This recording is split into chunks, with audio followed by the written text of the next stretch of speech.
Hey guys, welcome back to my channel. If it's your first time here, then welcome. My name is Allie, and in today's video, I'm going to be doing a little bit of Valentine's Day decorating here in our home. I really just keep things very subtle, very organic and neutral with a very intentional feel. And I always like to keep things cozy. So today, I'm going to be showcasing two different DIY projects, one of which are these moss topiaries. Now, you may have seen these topiaries. I've seen them kind of all over the internet, different versions of them.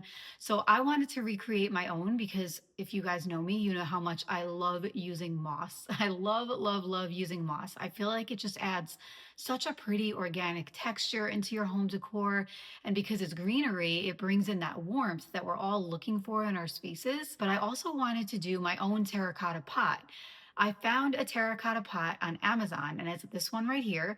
And as much as I really loved it, I knew that I wanted to find a version that wasn't $47. So I decided to run out to my local Hobby Lobby, pick up a $3.50 terracotta pot, and then create my own version of it by aging it myself with just a little bit of paint and a very easy technique that I'm going to share with you today. The second DIY project I'll be sharing with you is a really pretty jute garland. This has a very natural, organic, even a little bit of a vintage type feel, and I knew that it would work really beautifully in our home. And then I'll be adding a few little Valentine's Day touches to different key areas in our home. Nothing overdone, just a few little things. And just for fun, for today's video only, I'm doing a little bit of a collab with another content creator here on YouTube. So her name is Dawn, and her channel is Ginger Jar Lane. And I really like Dawn. We've been friends. We met through creating on YouTube. And on her channel, she tends to focus on a lot of thrifting and that vintage DIY decor. So she's got some great projects that she's going to be showcasing today as well.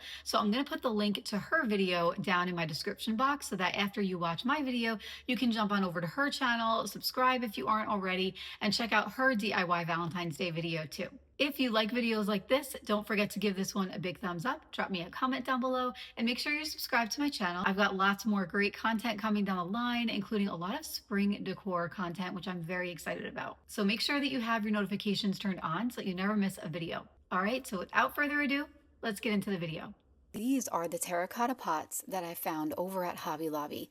I love the size of these. I love that they're nice and tall. They have a nice rim, so we're going to transform them using a few different paints. I grabbed a linen color, a brown color, and a green color. I have my paintbrushes, I have a plate, and I'm going to be using some baking soda to add texture and some water to water down the paint, as well as some paper towels so that I can use the technique which I'm going to share with you in just a minute. So I'm starting out with some baking soda, a little bit of that linen paint, and a good amount of water so that I can get this really nice and thin. And I decided to add a little bit extra baking soda just for that added texture. So if you want more of that gritty kind of look, then you can do the same. And I'm going to start by just painting on that linen color. And as you'll see, I'm going to be working my way around the terracotta pot all the way till about 2/3 of the way down. So I want to give the effect of that pot that I shared with you on Amazon, where it sort of fades down into the bottom and it has that really worn, aged look. So this is the first one, and now I'm going to start the second one doing the same method, bringing that linen paint about 2/3 of the way down.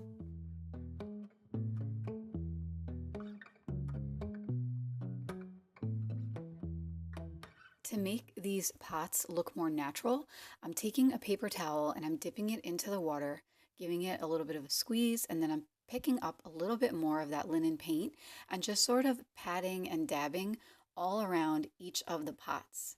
This helps to remove the look of any paintbrush streaks so that it just looks a little more natural, a little more textured. Now that I've finished with the first layer and I let it dry, I am working with the darker color. So as you can see, I added a good amount of water to this one. And the first thing I'm doing is I'm going around the rim, just below the rim.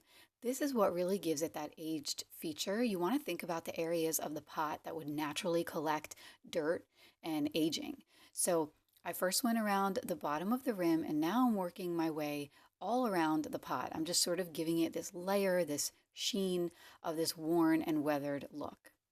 And the beautiful thing about this method is that it is very forgiving. So if you get to a spot and you feel like, oh my gosh, I made it way too dark, just pick up some more water and gently dab it. You can't really mess this up, I promise. So don't worry about, if I did it wrong or anything like that. Just keep adding the water and dabbing, and you can sort of lighten it up to your liking. So now we're going to move on to my favorite part, which is to really give it that aged patina that comes with that look of moss over time. So I added a little bit of green paint, a little bit of brown paint, and some baking soda. And I just took my paintbrush and I started dabbing like little blotches all around the pot. And again, if you feel like, oh my gosh, the green is too bright, go back in with those darker colors, like that watered down brown color, and just sort of give it a layer over that. And that will help to tone down any brightness of the green.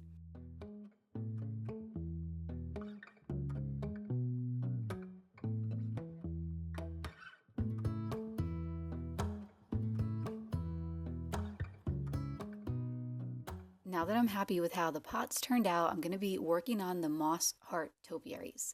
I'm going to be doing 2 of them. So I have 2 of my wreaths. I grabbed some sticks that I'm going to be cutting. I have some Mod Podge and some moss. I also have these floral domes. So you can use these, you can use regular floral foam, whatever you have on hand. And then I also have an assortment of rocks that I'm going to be placing on top. I have my glue gun, I have my clippers. So the first thing I'm going to do is I'm just measuring out how tall I want these topiaries to be, and then I'm cutting the sticks to that size. And I'm using my glue gun to hot glue the sticks to the bottom of the wreath.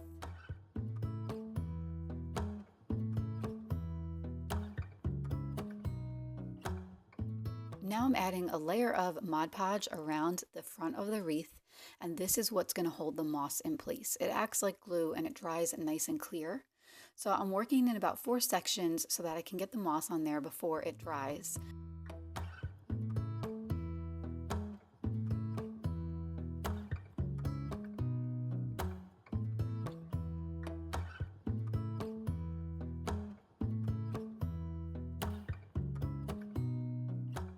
Now comes the fun part. It's time to assemble our topiaries. So I'm cutting my floral spheres in half and I'm adding them to the pot. And then I can place my topiary right inside there. And now I'm going to just fill the top of it to cover that floral sphere. So I'm using a little bit of moss and a little bit of rocks just to give it that natural feel. I really love using organic elements. I think that they really help calm things down and make things just feel really pretty and neutral.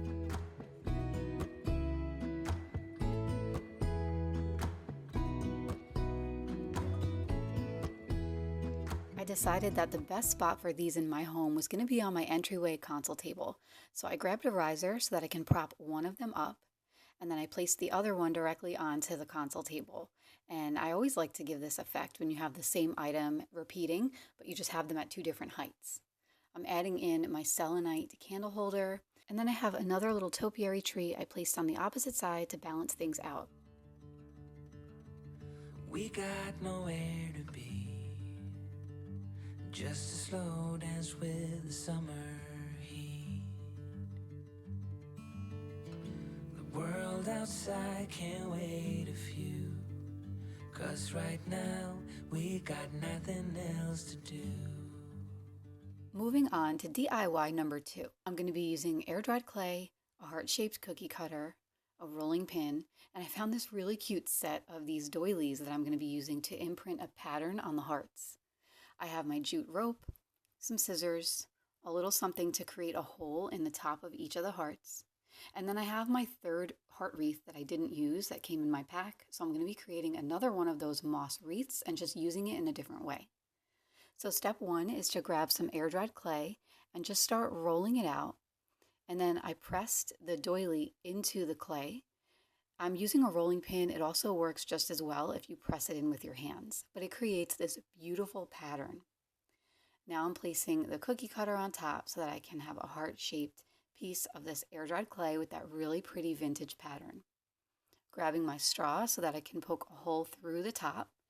And now I'm setting this over to dry, and I'm going to continue making these. I decided that I wanted to create 8 of these, and my plan is to hang the moss wreath in the center and then have 4 of these little vintage heart wreaths on either side. Peeking through the cotton white blinds, your hands still tangled up in mine, feet on the wall. your head on me, floating easy. We got nowhere to be. So now, using the same method that I did with the topiaries, I am just going to be using my Mod Podge to place the moss on top of the heart wreath. Got nowhere to be.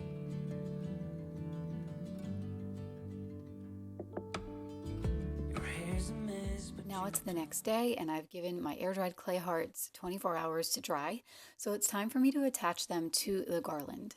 So you're going to grab that jute rope, and this is really up to you deciding how far apart you want the hearts to sit. So I went and I did, I would say, about 3 inches between each of the hearts. Of course, I have Nico there just waiting and watching. He thinks that the string is for him. But what I did was I strung 4 of them, and then I added the string to one of the sides of that moss heart. And then I'm going to continue on the other side by fastening another string and then going 4 hearts out to that side. you just laugh, let it fall where it lies. Coffee's cold, but we I hung my garland on our mantle simply using 2 command hooks. And then I just went in and I turned some of the hearts in case some of them got turned around.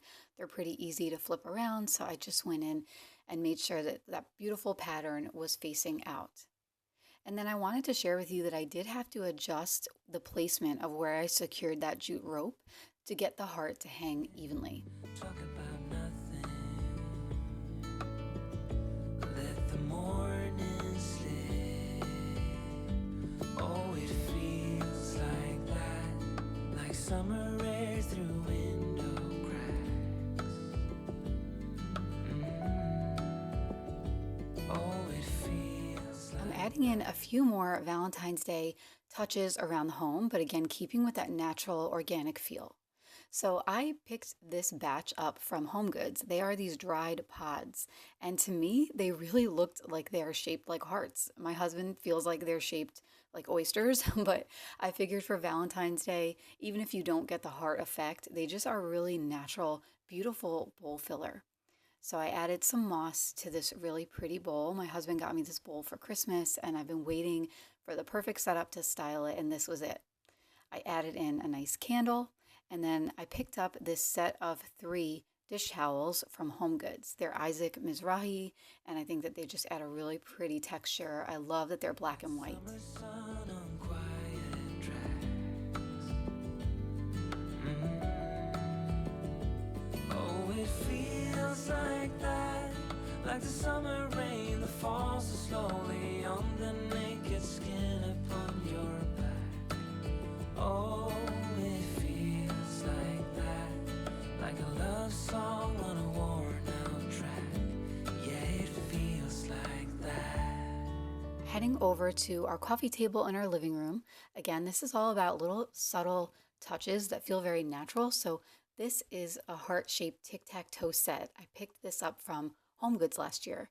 So I like to bring little pieces like this out onto the coffee table that just encourage gathering and interaction. I did decide to swap it with my travertine tray. I felt like it fit better over to the right there. Feels like that. Yeah, it feels like that. Na na na na na na na. Feels like that. Oh, it feels like that, like summer air through window cracks. Oh, it feels like that. The last thing I wanted to do was to add a little subtle touch to our front door wreath. So I'm not changing out my winter wreath. I'm just going to overlay one of these heart-shaped wreaths over the top of it. And I really like this beaded one. I feel like it just gives a really natural nod to Valentine's Day. On quiet tracks.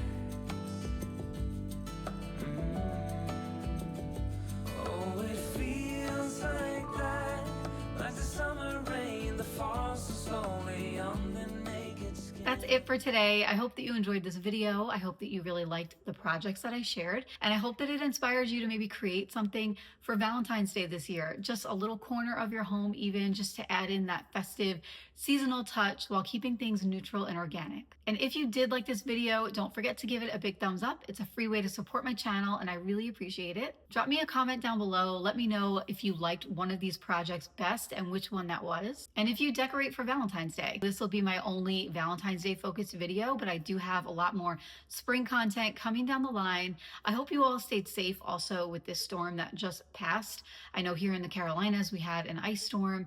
Luckily we did not lose power, but I know that people in other parts of the country did. So hopefully you stayed safe and you're staying warm. One thing I know for sure is that it definitely got me ready for more spring content. I am inspired, so definitely stay tuned for that. Make sure that you're subscribed to my channel and that you have your notifications turned on so you never miss a video. One last thing, if you're looking at this video and thinking like something looks different, if you missed my last video, I actually got new chairs for our dining table here. So I have these slat back wooden black chairs here, and then I have these really nice chairs here. They're from Wayfair. They're on casters, so they slide around really easily. And as you can see, Olive has already staked her claim into this chair. She absolutely loves it. But check out my video from last week. I'll link it for you down below, and that is where I share the refresh that I did here in our home for winter, and you'll see me moving these chairs in. I'm so happy with them.